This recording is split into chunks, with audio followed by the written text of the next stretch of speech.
Bismillahirrahmanirrahim. Al-hadisul awal, yaitu pada hadis pertama, an Abdullah bin Umar radhiyallahu taala anhuma qala Rasulullah sallallahu alaihi wasallam, ar-rahimuna yarhamuhumur rahman, irhamu man fil ard yarhamukum man fis sama. Di sini dijelaskan bahwa baginda Nabi kita Muhammad sallallahu alaihi wasallam bersabda, ar-rahimuna yarhamuhumur rahman. Sayangilah di antara kalian, yakni kita disuruh saling, yaitu sayang menyayangi, cinta mencintai, yarhamur rahman, niscaya kita akan dicintai oleh yang maha rahman. Irhamu man fil ard, jadi sayangilah apa yang ada di bumi, yarhamukum man fis sama, niscaya kita akan memperoleh kasih sayang dengan apa yang di langit. Al-khabar, yaitu bitamabutin wa fil mawafikatin hadil hadis, ya hikayatun an Umar radhiyallahu ta'ala anhu. Jadi di dalam hadis ini ada satu riwayat, ada satu hikayat, cerita an Umar radhiyallahu ta'ala anhu, daripada Sayyidina Umar radhiyallahu ta'ala anhu. Kana yamsi fi sakatil Madinah, beliau itu suatu hari jalan di kota Madinah. Fara'a sibyanun, lalu dia melihat ada seorang bocah, seorang anak, kana fi yadihi usfuriyah, ya, dan ada di tangannya ini adalah usfuriyah. Usfuriyah ini artinya yaitu burung pipit, ya, burung yang kecil. Ya, jadi ada anak kecil yaitu memainkan burung, yaitu burung pipit. Wa kana yal'abu nabihi, dan dia dipermainkan itu burung, maka fayarhamul Umar, Sayyidina Umar merasa kasihan melihat burung dipermainkan kayak begitu. Maka fayarhumur dalika ya al-usuriyah, Sayyidina Umar yaitu melihat burung dipermainkan kayak gitu merasa kasihan, maka fastarohu ya minasobi, maka dibelinya lah burung itu dari anak kecil. Fa'ataqaduhu, maka setelah dibeli maka fatalaqahu, maka dibebaskan oleh Sayyidina Umar. Falma tufiya Umar radhiyallahu ta'ala anhu, maka tekala wafatnya Sayyidina Umar radhiyallahu ta'ala anhu, ya, ro'a al-jamhur fil manami, maka melihat yaitu kebanyakan orang di dalam tidurnya, yaitu fasa'alu, lalu menanyakan anhalatun, yaitu tentang masalah keberadaan Umar. Faqalu, mereka mengatakan, ma fa'alallahu bika, apa yang diperlakukan oleh Allah terhadapmu wahai Umar? Qala gufirali, maka Allah mengampuniku. Watajawazu anni qalu bi ayyi sayyin bijudika au bi adlika, ya, lalu Allah memperlakukan mengampuni kamu dengan begitu itu dengan asbab apa? Ya, maka mereka menjawab bi ayyi sayyin, bijudika, apa kena kejuhudanmu, au bi adlika, atau keadilanmu, au bi juhudika, atau kena juhudnya kamu. Qala, Sayyidina Umar menjawab, lamma wada'tumuni fil qabri wastartumuni, ya, wada'tumuni yaitu fil qabri wasturutumuni biturabin watartumuni yaitu wahidan.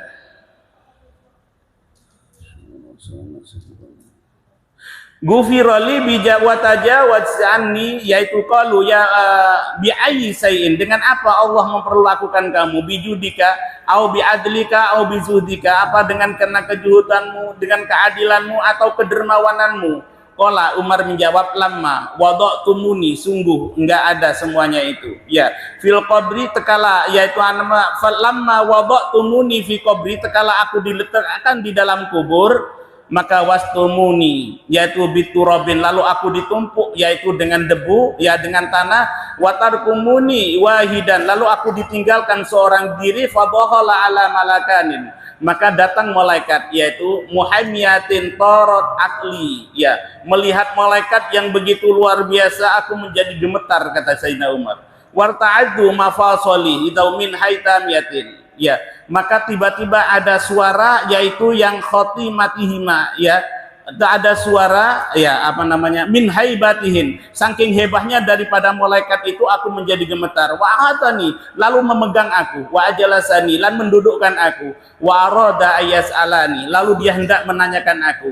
Fasami'tu bidaka, ya min hatif, ya. Lalu tiba-tiba ada suara, yaitu minal hatib, yaitu arti suara. Hatib itu artinya yaitu suara yang enggak ada apa namanya, yang enggak nampak, ya, dengar suara tapi enggak ada orangnya. Makanya ya hatib itu ya HP dinamakan hatib ya, apa telepon itu dinamakan hatib karena suara enggak ada orangnya. Ya, suami itu yaitu hatib. Dan mata arkan ya abdi wala tahufani fa inni rahimtuhu. Maka tiba-tiba suatu mengatakan, sudah jangan kau proses ini orang, ya, jangan kau proses ini orang, jangan kau takut-takuti ini orang, fa ini rohimtahu, sedangkan aku sudah mengampuninya. Wa tajawaztu anhu li'annahu rahimu usfuro, karena ini orang telah menyayangi yaitu seekor burung, yaitu burung pit, ya, burung yang kecil. Fid dunya, di dalam dunia, maka fakhrin tahu ya yu'aqibi, maka aku ya sekarang aku mengampuni atas semua, ya aku menyayangi atas semua yang telah yang telah dia berbuat, yaitu terhadap burung pit, ya. Jadi di sini yaitu ada hadis yang menjelaskan ar-rahimuna yarhamuhumur rahman, irhamuni min man fil ard ma yarhamukum man fis sama. Jadi kita sebagai umat manusia yaitu dianjurkan untuk saling sayang menyayangi. Barang siapa yang menyayangi sesama di dunia, bahkan menyayangi binatang sekalipun di dunia, maka nanti di kemudian hari dia akan mendapat kasih sayang daripada Allah Subhanahu wa taala. Ya, makanya ada yaitu istilahnya masyhur, yaitu fisaba wa majhulu fil ard. Ada orang itu yaitu yang dikenal di langit namun tidak dikenal di bumi. Dan ada orang itu yang masyhuru fil ard wa majhulul fis sama. Ada orang itu yang dikenal di bumi namun di langit tidak dikenal. Dan ada kalanya orang itu yang masyhul, ya, majhulu fil ard wa majhulul fis sama. Ya, tidak dikenal di bumi, tidak dikenal juga di langit. Dan ada orang itu yang masyhuru fis sama wa masyhuru fil ard. Di langit dikenal, di bumi dikenal, ya. Jadi kalau kita ini ingin dikenal oleh penduduk langit, maka kita harus sering atau selalu berkasih sayang dengan sesamanya. Jangan sampai kita yaitu mengadakan suatu permusuhan. Jadi walaupun bagaimanapun, ya, nakalnya, umpama kita punya teman sahabat ya yang luar biasa jahilnya kepada kita, jangan sampai kita itu tadi menaruh suatu kebencian kepadanya. Biari. Saya teringat yaitu al-mawfilah guru kita Al-Habib Husin, ya, bin Syekh bin Husin bin Syekh Abu Bakar bin Salim. Tekala beliau ini tadi yaitu ya dimusuhin orang, beliau itu mengatakan dengan indahnya, ya, kata beliau, ya, kita itu harus dan wajib yaitu menahan dan memaafkan, mengikhlaskan semua apa yang diperbuat oleh orang lain. Maka beliau mengatakan satu makalah, idastakmalah abdun haqaiqul yakin soroh al-bala indahun nikmah. Idastakmalah abdun haqaiqul yakin soroh al-bala indahun nikmah. Ini yang sampai sekarang saya belum bisa. Ya, idastakmala abdun haqaiqul yakin, apabila orang itu keyakinannya itu sudah sempurna, maka dijadikannya semua ujian, bencana, cacian, makian, hinaan dari orang itu dianggap sebagai nikmat. Ya, kita disindir sedikit aja sama orang udah sakit hati, apalagi sampai dicaci maki. Dicaci maki beliau itu mengatakan nikmat. Makanya kita disuruh bilhati. Ya, maka ya kita harus, ya Ustadz juga harus belajar kayak begitu. Ya, batin saya bilang ya kayaknya belum sanggup saya akan kayak begitu. Ya, tapi subhanallah orang-orang yang luar biasa kayak begitu memang semuanya itu dianggap sebagai ya ujian itu dianggap sebagai nikmat.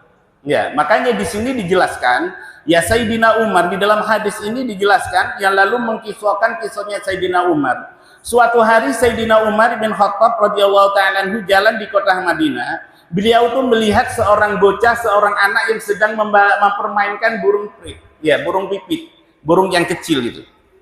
Ya, paham? Karena saking rahmahnya yaitu Sayyidina Umar merasa kasihan kepada itu burung, maka dibelinya itu burung. Setelah beli, dilepas oleh Sayyidina Umar. Ya, nah setelah wafatnya Sayyidina Umar, masyhur daripada kalangan sahabat-sahabat Sayyidina Umar ini melihat Sayyidina Umar, ditanyain, Sayyidina Umar, ya Sayyidina Umar, bagaimana Allah cara memperlakukan kau di dalam kubur ini? Maka alhamdulillah Allah telah mengampuniku.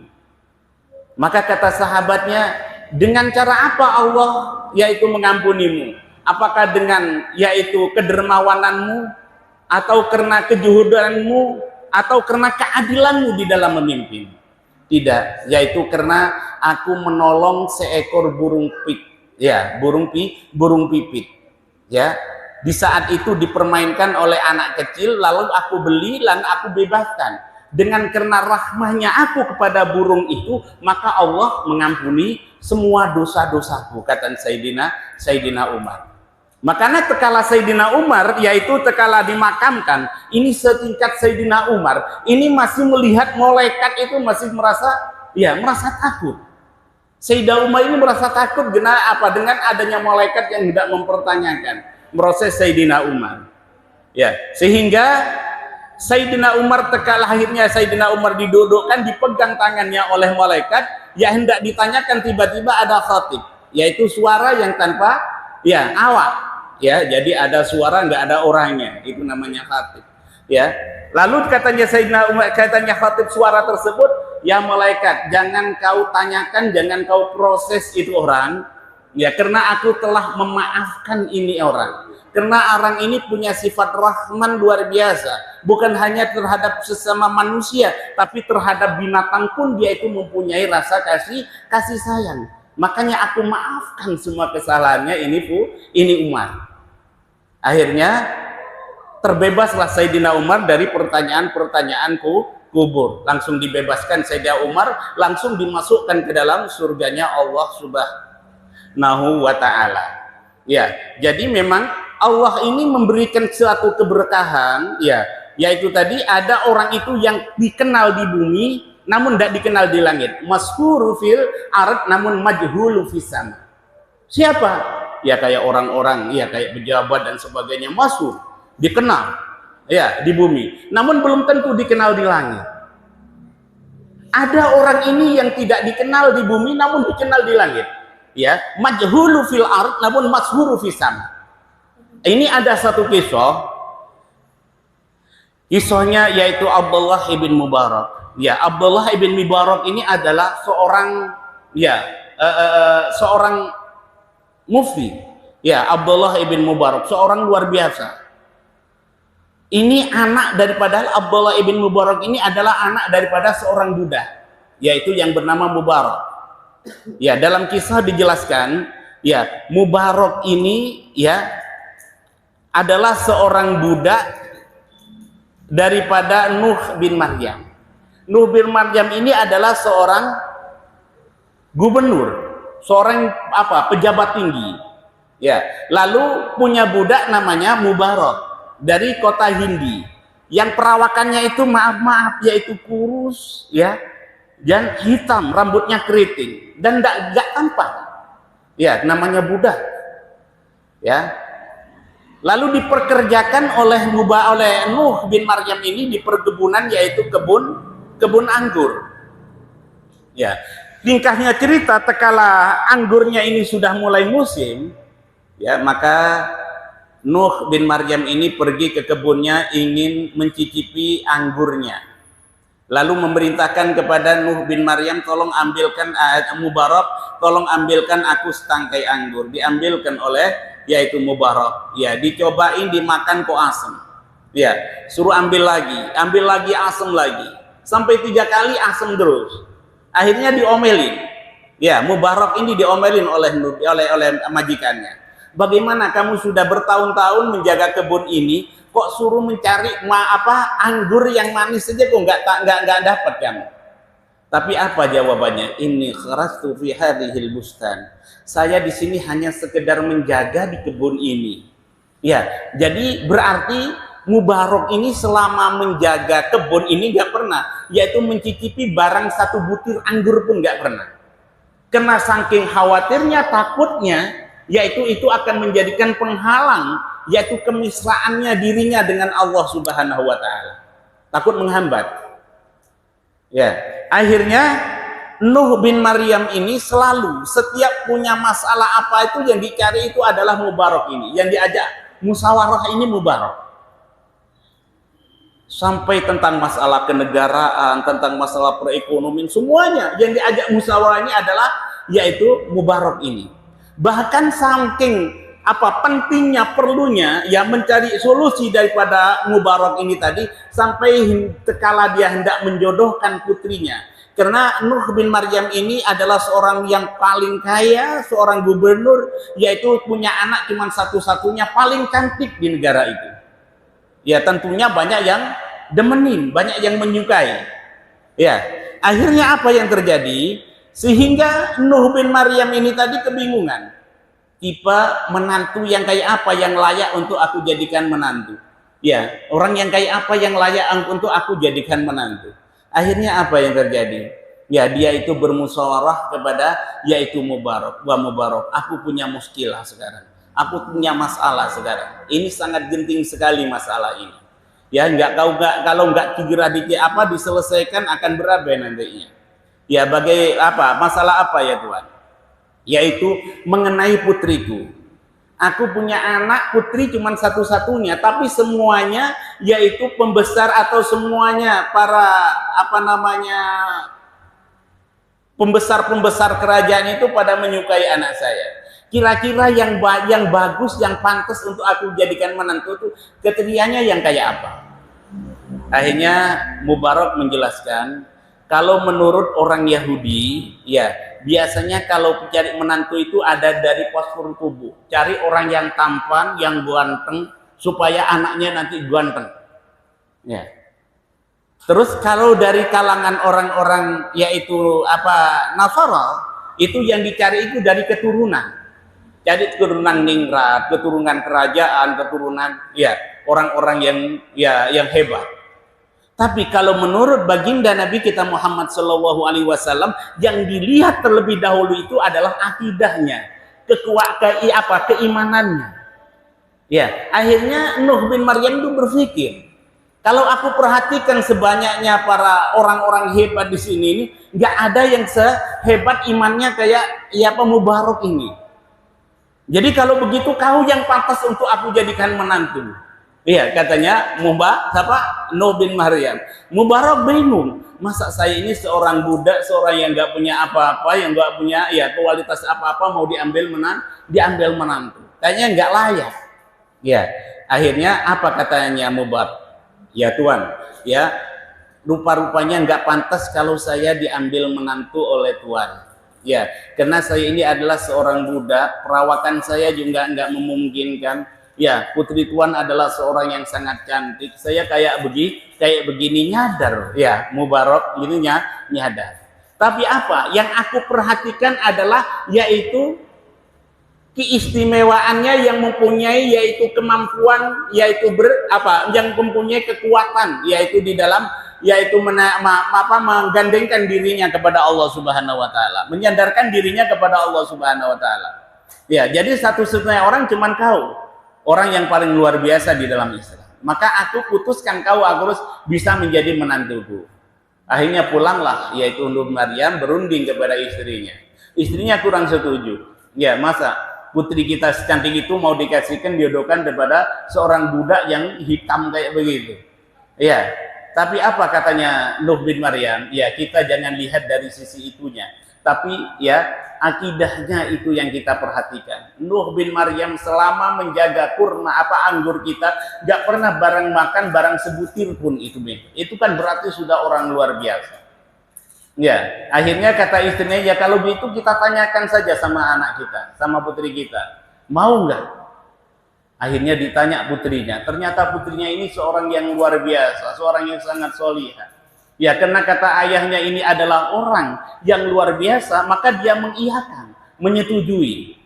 Akhirnya jadilah pernikahan antara ya Mubarak dengan putri daripada Nuh bin Maryam ini. Sehingga dinamai, ya dikaruniai seorang anak yang bernama Abdul, dikasih nama Abdullah ibn Mubarak. Itu tersohor itu ya. Ya, luar biasa. Makanya tekala waktu di Irak itu tadi mempunyai apa namanya peceklik ya, berkepanjangan musim kemarau yang berkepanjangan. Jadi orang dalam satu negara itu pada yaitu sholat istiqa minta turun hujan. Itu belum dikabul-kabul oleh Allah. Ya, belum dikabul-kabul oleh Allah. Lalu Abdullah ibn Mubarak ini melihat ada seorang budak masuk yaitu ke dalam suatu ruangan, dia tuh sujud kepada Allah, minta kepada Allah. Ya sujud, lama sujud kepada Allah. Ya Allah, ya kalau seandainya engkau tidak menurunkan hujan pada hari ini, maka aku terus akan bersujud, tidak akan aku angkat-angkat kepalaku. Sampai sampai engkau mengijabahi atas permintaanku. Akhirnya nggak lama langsung gelap, ya turun hujan. Ya, diperhatikan oleh Abdullah ibn Mubarak. Ya, nggak taunya ini adalah seorang budak. Begitu balik ke rumah diikutin oleh Abdullah bin Mubarak. Ini orang udah kurus ya, udah tua, budak yang sudah tua. Masuk ke perkampungan perbudakan. Ya, besok harinya Abdullah ibn Mubarak ini datang ke rumahnya orang tersebut, hendak membeli budak. Ya, lalu diperhatikan ya, katanya si tukang yang punya usaha budak ini, ya ini budak-budak saya. Jadi budak yang gagah-gagah yang dikeluarkan. Masih adakah budak yang lain? Sudah nggak ada lagi. Ada satu tapi sudah nggak layak. Ya sudah tua, sudah nggak kuat bekerja. Coba kau keluarkan, barang itu aku cocok. Akhirnya dikeluarkan. Betul, kemarin orang yang munajat kepada Allah, minta kepada Allah yang tidak diangkat-angkat kepalanya kecuali sebelum Allah menurun hujan, tidak akan diangkat kepalanya. Akhirnya begitu dibeli oleh Abdullah ibn Mubarak, yaitu dikasih harga yang sangat murah sekali. Ya, kata tukang budaknya ini, saya waktu itu belinya yaitu 2.000 dinar, karena ini sudah nggak layak pakai, saya kasihkan 10 dinar. Ya. Lalu apa yang dilakukan oleh Abdullah ibn Mubarak? Tidak dibeli 10 dinar tapi 30 dinar. Ya, kan dikasih keuntungan 10 dinar. Padahal 10 dinar pun dia tidak jual. Ya. Akhirnya ya dibeli supaya dapat keuntungan, dibeli 30 dinar. Ya, setelah dibeli dia itu bertanya kepada Abdullah ibn Mubarak, budak itu, kenapa Tuhan engkau beli aku dengan begitu harga yang sangat mahal, sedangkan saya sudah nggak mampu lagi untuk bekerja. Apa jawabnya Abdullah ibn Mubarak? Katanya Abdullah bin Mubarak, saya tidak akan memperkerjakan kamu. Justru engkau aku yang aku jadikan, ya engkau jadikan budakmu. Aku akan mengabdi kepadamu, yaitu dijadikan budakmu. Akhirnya kaget, kenapa sampai sedemikian? Ya karena aku tahu kamu adalah ma'rufu fis sama wa majhulu fil ard. Kamu ini dikenal di langit, lalu tidak dikenal di bumi. Maka itu yang aku cari. Ya, jadi itu orang yang luar biasa. Jadi orang kalau sudah masyhur fis sama, dikenal di langit, tekala berdoa itu mudah diijabah oleh Allah doanya. Karena ada sambung di situ. Ya, kada ada yaitu kotak sambungnya di situ kepada Allah Subhanahu wa taala. Maka saya teringat yaitu ungkapan atau daripada Imam Abu Les As-Samarqandi, yaitu beliau mengatakan, ya ini penting juga ya. Siapa yang kepingin kuburnya ini lapang, kuburnya ini terang benerang, ya, maka katanya Abu Les As-Samarqandi, beliau mengatakan ayal jima arba'atu asya, ya, maka lazimkan yaitu 4 perkara, perhatikan jaga 4 perkara, lau wajatanibu arba'atu asya, dan jauhi 4 perkara yang lain. Apa 4 perkara yang harus kita jaga? Muhafadzatus sholah. Ya, kita jaga sholat kita. Ya, kita perhatikan sholat. Jangan sampai sholat kita ini kita abaikan. Dalam keadaan bagaimanapun, dimanapun kita tetap sholat itu harus kita perhatikan. Kata itu yang akan menjadikan nanti yaitu penerang di dalam kubur kita. Ya, jadi kalau kita menjaga sholat 5 waktu, ya, karena sholat 5 waktu ini adalah yaitu antara hubungan makhluk dengan kholiknya, ya, hamba dengan tuannya, makhluk dengan Allah. Sehingga ulama menyipati sholat itu laksana yaitu apa? Lampu, kabel listrik, yaitu yang menyambung yaitu kepada yaitu yang nyambung kepada gardu listrik. Jadi kalau sekarang umpama kita punya perabotan rumah yang mewah, ya, ada kulkas, ada AC, kipas angin, ya, mesin air dan sebagainya, lampu yang bagus-bagus. Namun kalau nggak ada, yaitu sambungan listriknya, ada manfaatnya kira-kira itu. Ya, jadi nggak ada manfaatnya. Manusia juga begitu, seberapapun amaliyah kita, ya, ibadah pun yaitu nama sedekah kita, haji kita, ya, amal kita, perjuangan kita dan sebagainya. Tapi kalau sudah nggak ada kabel listrik di situ, nggak ada hubungan, ya, antara makhluk dengan kholiknya, ya, nggak ada sambungan di situ, maka nggak akan ada gunanya semua. Tapi meskipun lampu kita, rumah kita ini sederhana, ya, lampunya kecil 5 watt, ya, kipas angin yang sederhana, nggak ada AC, nggak ada apa, tapi ada saluran listriknya, maka di situ akan nyambung, ya, jadi akan berfungsi. Jadi kita juga manusia itu begitu, non. Kalau seandainya kita ini tadi beribadah kayak apa, tapi sholat kita tinggalin, kena awwalu ma yuhasabu fi yaumil qiyamah as-shalah, fa idza shalla salatuhu wa idza shalla salatuhu fa sholaha, yaitu kullu amalu, wa idza fasada salatuhu fa fasada kulli amal. Jadi sholat ini adalah sebagai sentral dari segala-galanya. Jadi kapan awwalu ma yuhasabu fi yaumil qiyamah as-shalah, pertama kali nanti yang akan diproses di yaumil qiyamah itu adalah sholat. Kalau sholat kita bagus, niscaya akan bagus.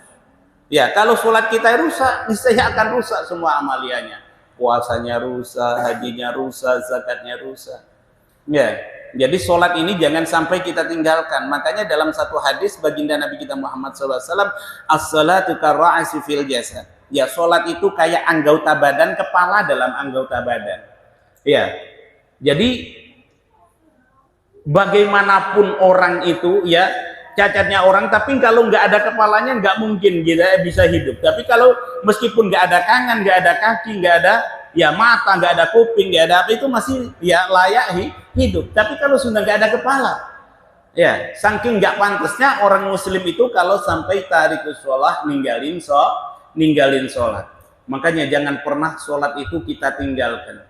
Sibuk bagaimanapun kita, ya, keadaan bagaimanapun, sampai dalam pepergian sekalipun kita diwajibkan tetap ditekankan untuk sholat. Makanya di situ ada suatu keringanan yang namanya yaitu jamak sholat.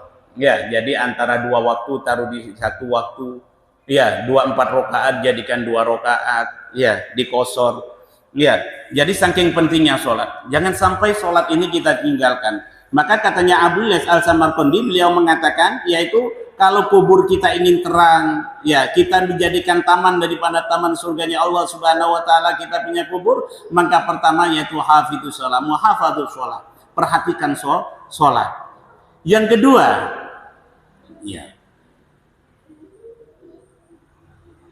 was-shadaqah, yaitu sedekah, ya, karena kalau sedekah ini yaitu tajbaul bala. Jadi kalau orang kalau pingin kuburnya itu terang, ya, nanti kuburnya kita itu jembar, ya, perbanyak sedekah, ya, karena as-shadaqah tajbaul bala. Sedekah itu bisa yaitu mencegah suatu mara bahaya, bencana.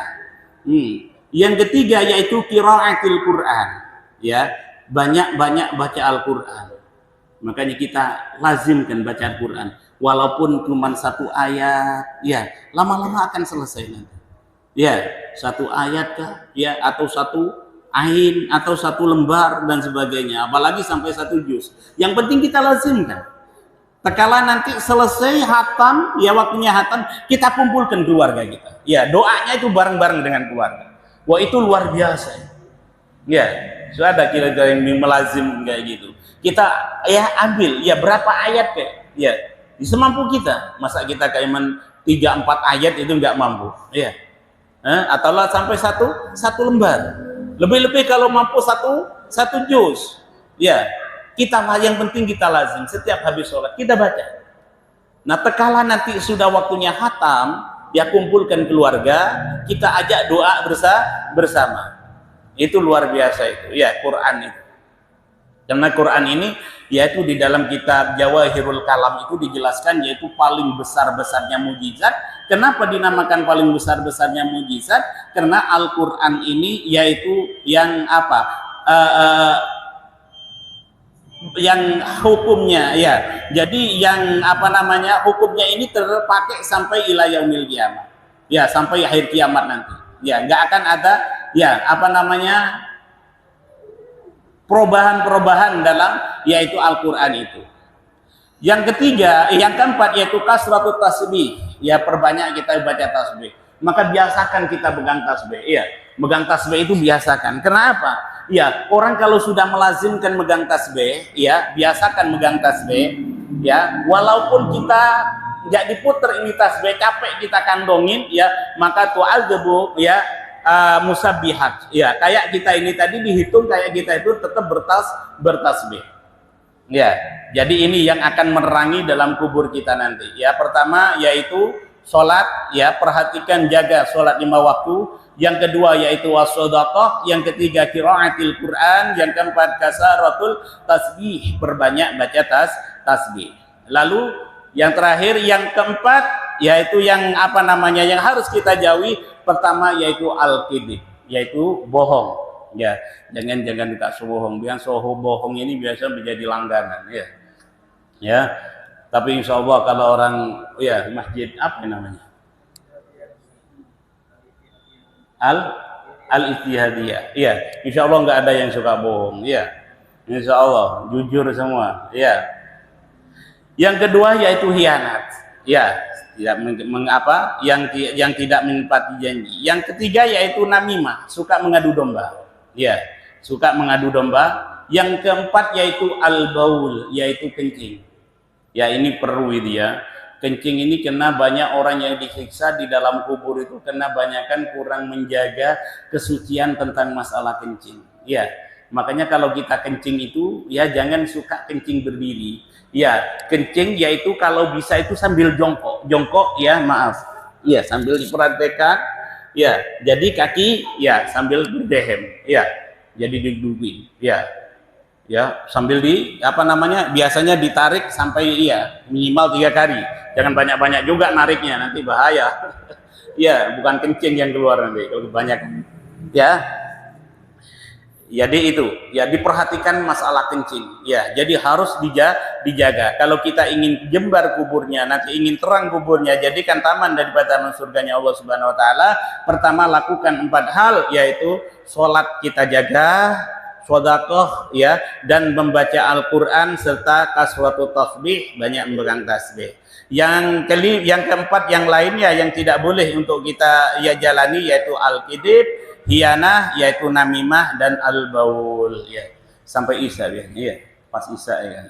Wallahu a'lam bishawab. Semoga ya pelajaran yang kita sampaikan hari ini, walaupun yaitu keluar dari lisannya orang yang tidak punya ilmu, orang yang awam, ya, semoga yaitu kita menisbat kepada kitabnya guru Al-Habib Ali bin Husin bin Syekh bin Husin bin Sa'ad bin Salim, semoga ada berkahnya, yaitu wasilah berkah beliau. Kalau kita nggak ada keberkahannya apa-apa, namun harapan kita yaitu melalui wasilah berkah beliau, yaitu walaupun pelajaran yang hanya yaitu ala kadarnya ini, semoga membagikan berkah kepada kita, menjadikan ilmu yang barokah dan mufaad. Alhamdulillahirabbil alamin. Alhamdulillah fi ni'amah ya rabbana lakal hamdu kama yanbaghi li jalalika wa 'azimi sultanik.